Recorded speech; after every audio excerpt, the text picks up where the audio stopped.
রওজাতুস সালেহিন মাদ্রাসা।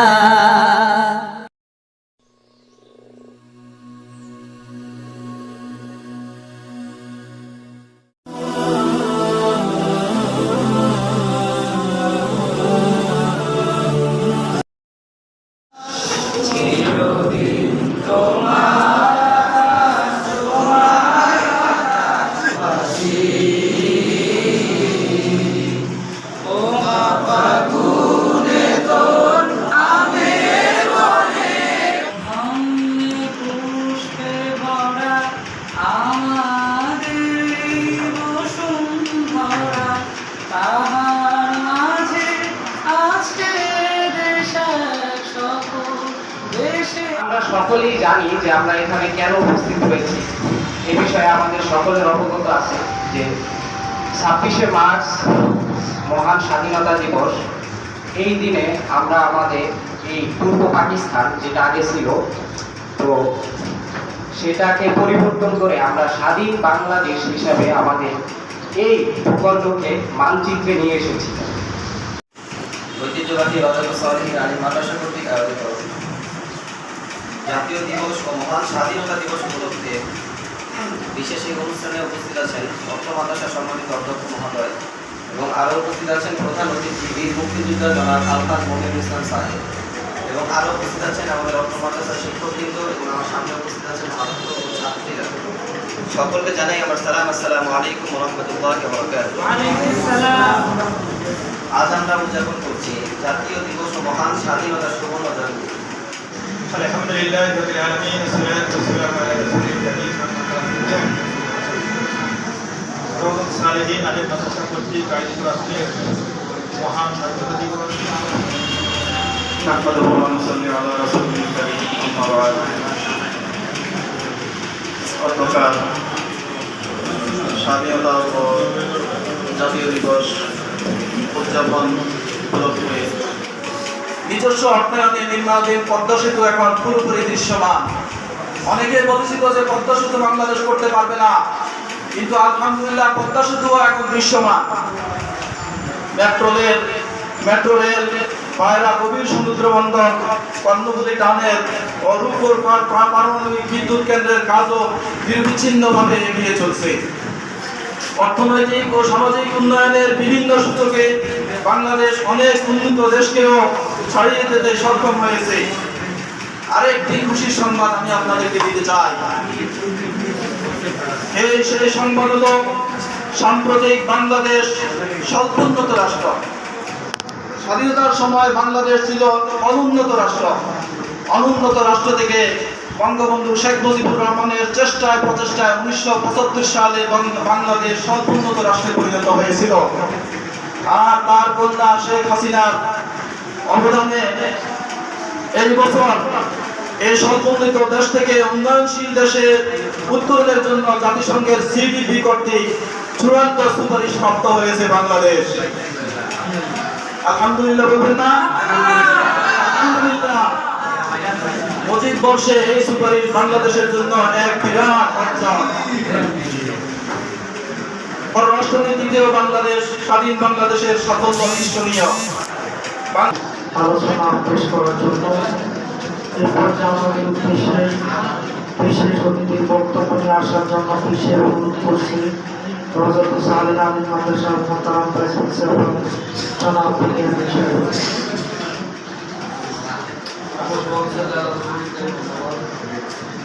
স্বাধীনতার 50 বছর পূর্তি সুবর্ণ জয়ন্তী অনুষ্ঠানে সম্মানিত রওজাতুস সালেহিন আলিম মাদ্রাসার প্রাঙ্গণ অবতরিত হই, যাকে আমরা বেলায় অবেলায় পাই। আমাদের অত্যন্ত শ্রদ্ধাভাজন এবং প্রাণপ্রিয় অভিভাবক 71 রণাঙ্গনে যিনি তার দক্ষতা এবং তার যোগ্যতা দিয়ে সম্মানিত রয়েছে, সেই বীর মুক্তিযোদ্ধা জনাব আলহাজ মনিরুল ইসলাম সাহেব উপস্থিত রয়েছেন। রওজাতুস সালেহিন আলিম মাদ্রাসার অত্যন্ত নিষ্ঠাবান, চৌকুশ, পরিশ্রমী এবং স্থানীয় এবং জাতীয় পর্যায়ে শিক্ষাক্ষেত্রে অবদান রাখা এক মহান পুরুষ।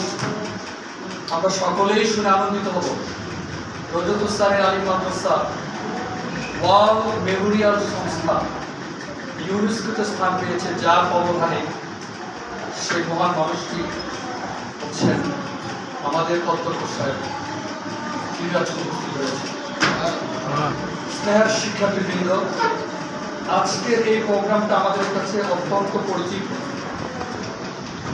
1757 সালে ফরাসি যুদ্ধের পর থেকে উপমহাদেশে যখন 190 বছরের জন্য স্বাধীনতার সূর্যটা অস্তমিত হয়ে গিয়েছিল, 1947 সালের 14 এবং 15 আগস্ট ভারত এবং পাকিস্তান নামে রাষ্ট্র জন্মগ্রহণ করে।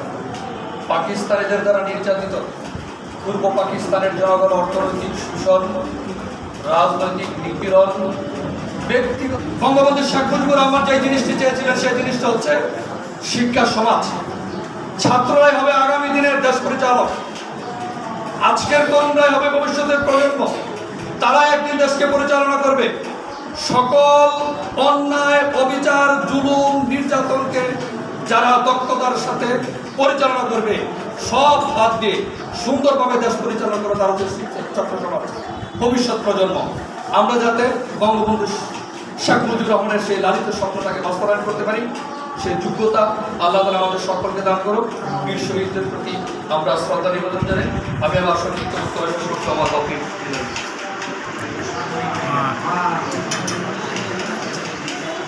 সম্মানিত শিক্ষক মন্ডলীর শিক্ষার্থীবৃন্দ,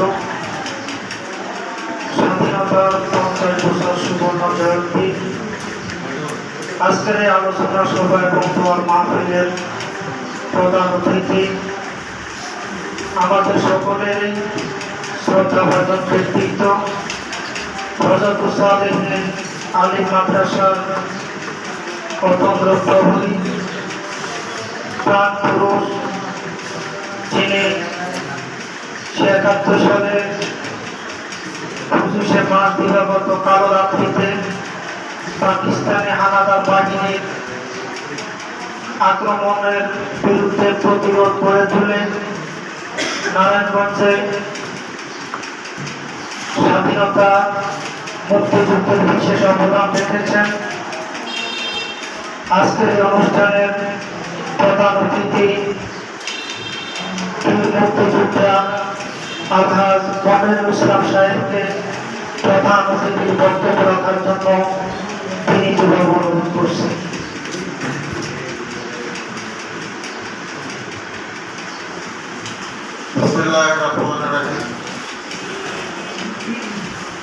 স্বাধীনতা জয়ন্তী উপলক্ষে রওজাতুল সালেহীন মাদ্রাসা কর্তৃক আয়োজিত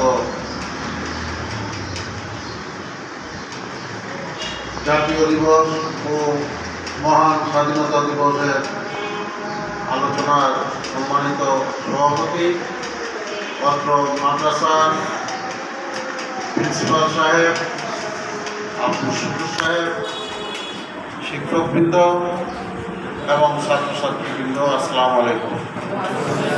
অনেকের থেকে অনেক বক্তব্য আমরা শুনেছি। বাস্তব চিত্রটা হলো এই যে আমরা যারা এখানে উপস্থিত আছি, আমার মনে হয় আমি ছাড়া আর কেউ স্বাধীনতার আগে জন্মগ্রহণ করি নাই। সেই দিক থেকে আমি বলতে চাই, পাকিস্তান দুটি রাষ্ট্র ছিল, একটি পূর্ব পাকিস্তান, একটি পশ্চিম পাকিস্তান, যার দূরত্ব শত শত মাইল। তারা আমাদের এই বাঙালিদেরকে শাসন শোষণ করেছেন বিভিন্নভাবে, আপনারা শুনেছেন। তো এই দেশ একদিন না একদিন স্বাধীন হতোই, এটাই বাস্তব। কারণ এত দূরের থেকে কোনোভাবে তাদের সাথে আমাদের কোনো কিছুরই মিল ছিল না, ছিল ভাষা, না ছিল কালচারের, না ছিল শিক্ষা দীক্ষার। অতএব এই দেশ স্বাধীনের প্রয়োজন ছিল, সেটা বুঝতে পেরেছিলেন আমাদের সেই টঙ্গিপাড়ার, গোপালগঞ্জের টঙ্গিপাড়ার শেখ মুজিবুর রহমান সাহেব। উনি 7ই মার্চ একটি বক্তব্য দিয়েছিলেন। সেই বক্তব্যের মধ্যে এই কথাটাই ছিল, তোমাদের যার যা কিছু আছে তাই নিয়ে শত্রু মোকাবেলা করো। এই কথাটা কি? আমার কাছে একটা লাঠি আছে, এটা নিয়ে দাঁড়াতে হবে। আমার কাছে একটা কুড়াল আছে, এটা নিয়ে দাঁড়াতে হবে। আমার কাছে একটা ছুরি আছে, এটা নিয়ে দাঁড়াতে হবে।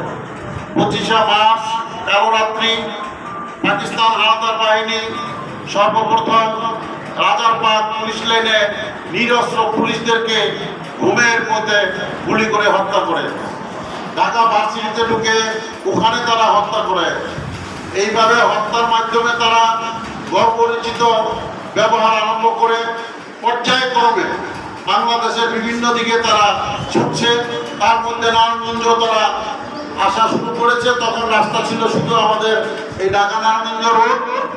এই ঢাকা নারায়ণগঞ্জ রোডে তখন যারা এই পাকিস্তান আর্মিরা যখন নারায়ণগঞ্জের দিকে রওনা করে, সেই মুহূর্তে আমাদের মতো যারা যুবক ছিল, পাবলিক ছিল, তারা এই গাছের মোটা মোটা সড়কের যে গাছ, এই গাছগুলো ফেলে প্রতিরোধ গঠন করে, মানে রাস্তা বন্ধ করে দেয়। তারা এগুলো সরাইতে সরাইতে একবারে মাছদার গবেষণা এখানে যায়, ওখানে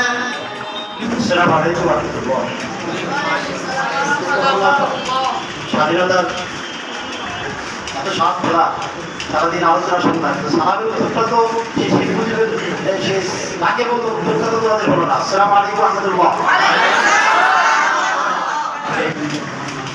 আলহামদুলিল্লাহ الحمد لله وكفى وسلام على عباده الذين اصطفى أما بعد فأعوذ بالله من الشيطان الرجيم بسم الله الرحمن الرحيم إن الله لا يغير ما بقوم حتى يغير ما بأنفسهم وقال رسول الله صلى الله عليه وسلم لا يركب القدر إلا الدواء ولا يزيد العمر إلا الخير إلى آخر الحديث. ومسلم رابط الصالحين مدرسة পত্রিকা আয়োজিত স্বাধীনতার 50 বছর পেরিয়ে আজকে 26শে মার্চ উদযাপনের লক্ষ্যে আজকের প্রোগ্রামে আমাদের সম্মানিত প্রধান অতিথি রণাঙ্গনের সৈনিক, পাকিস্তানের বন্দী সারাদিন এই দেশটাকে মুক্ত করার জন্য যে সকল ব্যক্তিরা তাদের জীবনকে উৎসর্গ করার প্রত্যয়কে মাঠে নেমেছিলেন, তার মধ্যে আমাদের একজন হয়তো ওই দিন যদি হানাদার বাহিনীর হাতে শাহাদাত বরণ করতেন, তাহলে হয়তো তাকেও আমরা ওই শহীদদের কাতারে অন্তর্ভুক্ত পেতাম। সেই দিন শহীদ না হয়ে তার চেয়েও আমার ভালো কাজের সাথে সম্পৃক্ত রাখার জন্য আল্লাহ পাক বেঁচে রেখেছিলেন। আজকের প্রোগ্রামের সম্মানিত প্রধান অতিথি বীর মুক্তিযোদ্ধা জনাব আজহারুল ইসলাম সাহেব, সম্মানিত আসাদে-কেরাম, সেনাবাহিনীর শিক্ষার্থীরা, আল্লাহ সুবহানাহু ওয়া তাআলার দরবারে অসংখ্য অগণিত শুকরিয়া আদায় করছি তিনি আমাদেরকে এই সুন্দর ভূখণ্ডে রাওদাতুস সালিহিন মাদ্রাসায় অবস্থান করে আমাদের নিজের মনের ভাব, নিজ মাতৃভাষা, নিজের উদ্যোগে কথা বলার সুযোগ পাচ্ছি। যে আল্লাহ রাব্বুল আলামিন কথা বলার সুযোগ করে দিয়েছেন, যে আল্লাহ সুবহানাহু ওয়া তাআলার দরবারে কারণে শুকর আদায় করছি আলহামদুলিল্লাহ। অনেক আলোচনা হয়েছে সেই 1947 সালে পাক ভারত বিচ্ছিন্ন থেকে শুরু করে 1971 সালের একেবারে 16 ডিসেম্বর পর্যন্ত যে বিজয়, এই পর্যন্ত সম্মানিত আলোচকগণ তথ্যভিত্তিক যথেষ্ট আলোচনা রেখেছেন, আলোচনার বাকি নেই। আমি আপনাদের সামনে একটি কোরআন আয়াত আর একটি হাদিস পাঠ করেছি, এর আলোকে একটি কথা বলে আমার আলোচনা শেষ করব। কোরআন যে আয়াতটি পাঠ করেছি এর অনুবাদ আল্লাহ সুবহানাহু ওয়া তাআলা কালামে হাকিমে ঘোষণা করেন, আল্লাহ সুবহানাহু ওয়া তাআলা ওই জাতির ভাগ্য পরিবর্তন করে না যে জাতির ভাগ্য তারা নিজেদের ভাগ্যকে পরিবর্তন করে না নেয়। 1947 সাল থেকে শুরু করে 1971 সালের 16 ডিসেম্বর পর্যন্ত যতগুলো আন্দোলন হয়েছে, 1952 সালের ভাষা আন্দোলন, 1954 সালের যুক্তফ্রন্ট আন্দোলন, 1962 সালে শিক্ষা আন্দোলন, 1970 সালের গণঅভ্যুত্থান আন্দোলন, 1970 সালের নির্বাচনের বিজয়ের মাধ্যমে পাকিস্তান বাহিনী যেইভাবে কোনো হত্যা শুরু করেছিল তার প্রতিরোধ করে যে বিজয় আনার জন্য 1971 সালের 26শে মার্চ প্রথম প্রহরেই বঙ্গবন্ধু শেখ মুজিবুর রহমান যে ঘোষণা দিয়েছিলেন, তার ঘোষণার প্রেক্ষিতে এদেশের আপামর জনগণ, কৃষক, শ্রমিক, ব্যাংকার, সৈনিক, এক কথা বলা যায় আলেম ওলামা সহ সকলেই কিন্তু পরোক্ষভাবে পরোক্ষভাবে স্বাধীনতাকে সমর্থন করে গেছে। তবে সচেতন হতে হবে। 26শে মার্চ এই 26শে মার্চের শিক্ষা তোমার আমাকে নিতে হবে যে আমাকে কিছু করা দরকার। আল্লাহ সুবহানাহু ওয়া তাআলার ওই আয়াতের ভিত্তিতে যে আমার ভাগ্য আমি যদি পরিবর্তন করে না নেই, আমার দেশকে আমি যদি পরিবর্তন করে না নেই, আমার রুমকে আমি যদি পরিবর্তন না নেই, আমার প্রতিষ্ঠানকে যদি আমি পরিবর্তন করে না নেই, আমার ভাগ্য, আমার জীবন উন্নয়ন যদি আমি পরিবর্তন করে না নেই, এই পৃথিবীর কেউ আমার ভাগ্য পরিবর্তন করে দিতে পারবে না, পারবে না, পারবে না। সুতরাং আমার দরকার, বোঝা দরকার সর্বসময় বিশ্বরের বাণীটি লা ইলাহা ইল্লাল্লাহ ওয়া লা ইয়াসিদু বিল্লাহ আল্লাহ রাসূলের হাদিস আরাম করা ভালো কাজ ছাড়া কল্যাণজনক কাজ যখন তুমি করবে তোমার হায়াত হয়ে যাবে। বঙ্গবন্ধু বেঁচে নাই, শেখ মুজিব বেঁচে নাই, মাওলানা হামিদ খান আমার তোমার কেউ আত্মীয় নয়, শের বাংলায় কে ফজলুল্লাহের কেউ কোন আত্মীয় এখানে বসা নেই, হাজী শরীয়তুল্লাহ কোন আত্মীয় এখানে বসা নেই, কিন্তু তাদেরকে আমরা স্মরণ করছি কেন? তাদেরকে এই জন্য স্মরণ করেছি যে অবশ্যই তারা এই দেশের জন্য, মানুষের জন্য কাজ করেছে, যার কারণে তারা মরেও কি মামা। অতএব হাদিসের ওই ভাষা অনুযায়ী তারা মরে গেলে কি হবে? তারা মনে হয় মানব সমাজে জীবিত রয়েছে, এরকম তারা আমাদের কাছে মনে হয়। অথচ তোমার দাদার খোঁজ খবর নাই। আমরা অথচ অপুরুষ, অপরিচিত পুরুষ, তাদের কথা আমাদের মাথায় সবসময় ভাসে। কিসের কারণে ভাসে? কাজের কারণে ভাসে। সুতরাং তুমি অমর থাকতে চাইলে, তুমি অক্ষুণ্ণ থাকতে চাইলে তোমার কাজের মাধ্যমে অক্ষুণ্ণ রাখতে হবে। এই প্রতিষ্ঠানে তুমি অক্ষুণ্ণ থাকতে চাইলে তুমি শুধু বয়ে থাকবে, তোমার জীবনের কর্ম দিবে না, তাহলে তুমি কিন্তু এই প্রতিষ্ঠানে যেদিন বেড়ে যাবে ওই দিনই তুমি শেষ, তোমাকে কেউ স্মরণ করবে না। আসো চেনবরার শিক্ষার্থীরা, এই 1971 সালের 26শে মার্চ প্রথম প্রহরের যে ঘোষণার মাধ্যমে দেশটি স্বাধীন হলো, ঠিক রওজাতুস সালিহিন শিক্ষার্থীরা ওই রকম কিছু শিক্ষা যদি নিতে পারে তাহলে আজকের আলোচনাটি সার্থক, আজকের ইতিহাস সার্থক, আজকের সম্মানিত বক্তাদের সেই আলোচনা সার্থক, আজকের বীর মুক্তিযোদ্ধাদের সময় দিলেন এই সময়টা সার্থক। তাহলে আমরা মনে করবো আমাদের আত্মতৃপ্তি পাবো যদি তোমাদের এই আলোচনার মাধ্যমে কিছু হলেও একটু মানসিকতার পরিবর্তন হয় যে আমাকে কিছু করা দরকার, আমাকে কিছু বলা দরকার, আমাকে কিছু জানা দরকার, আমার আত্মপ্রকাশ করা দরকার। আসো আল্লাহ সুবহানাহু ওয়া তাআলা আমাদেরকে যে নিয়ামত দিয়েছে, এই নিয়ামত যদি আমরা ধরে না রাখি, এই নিয়ামত আমাদের নিজের বিশ্ববিদ্যালয় কোরআন আয়াত স্বাধীনতা আমাদেরকে দিয়েছে। নিজ যুগ থেকে আমি যদি এই দেশের সচিব হওয়ার চেষ্টা করো, সেটা হওয়ার সুযোগ তোমার এখন রয়েছে। তুমি বিসিএস ক্যাডার হয়ে, তুমি বড় আলেম হয়ে, এটাই তোমার হওয়ার সুযোগ হয়েছে। এটা তোমার জন্য নিয়ামত, এটা তোমার জন্য নিয়ামত। 1971 সালের পূর্বে এই নিয়ামত ছিল না বলেই তো স্বাধীনতা অর্জন করার জন্য চেষ্টা করেছেন।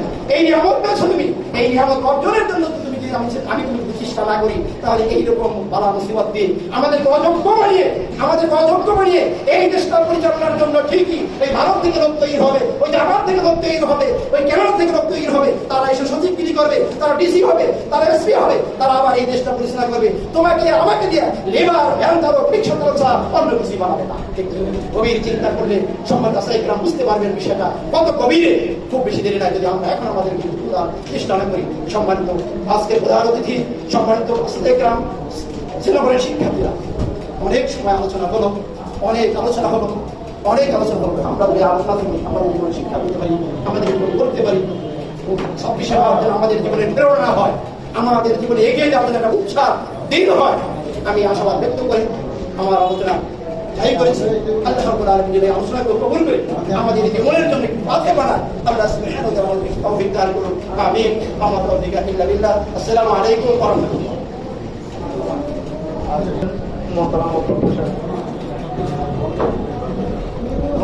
اللهم صل على محمد وعلى آله الحمد لله رب العالمين والعاقبة للمتقين لا إله إلا الله وحده لا شريك له له الملك وله الحمد يهدي الخير وعلى كل شيء قدير. ربنا ظلمنا أنفسنا وإن لم تغفر لنا وترحمنا لنكونن من الخاسرين. رب العالمين فضل على يا الله সেই জায়গা থেকে শুরু এই পর্যন্ত ইয়া আল্লাহ স্বাধীনতার ইয়া আল্লাহ 50 বছর পূর্তিতে আজকে আমরা আলোচনায় বসেছি। আল্লাহ আমরা যা কিছু আলোচনা করেছি আমাদের আলোচনা করে আপনি খবর মঞ্জুর করে নিন। আরবিন যে উদ্দেশ্য করে এই দেশের সাধারণ জনগণ স্বাধীনতায় অংশগ্রহণ করেছিল, আল্লাহ এই দেশ পরিচালনার ক্ষেত্রে যদিও কোনো ভুল ত্রুটি থেকে থাকে, তাহলে অনেক ত্রুটি থাকতেই পারে, তারপর জনগণকে এই জন্য নিজেদের জীবন বিসর্জন দেওয়ার জন্য মাঠে নেমেছিল, তাদের উদ্দেশ্য অনুযায়ী এই দেশটাকে পরিচালিত আরবি সত্যিকার হবে স্বাধীনতার যে স্বাদ, স্বাধীনতার যে আনন্দ সমগ্র জনগণ যেন সর্বক্ষণিক সর্বাবস্থায় ভোগ করতে পারে, সেইভাবে দেশটিকে গড়ে তোলার তৌফিক দাও আল্লাহ।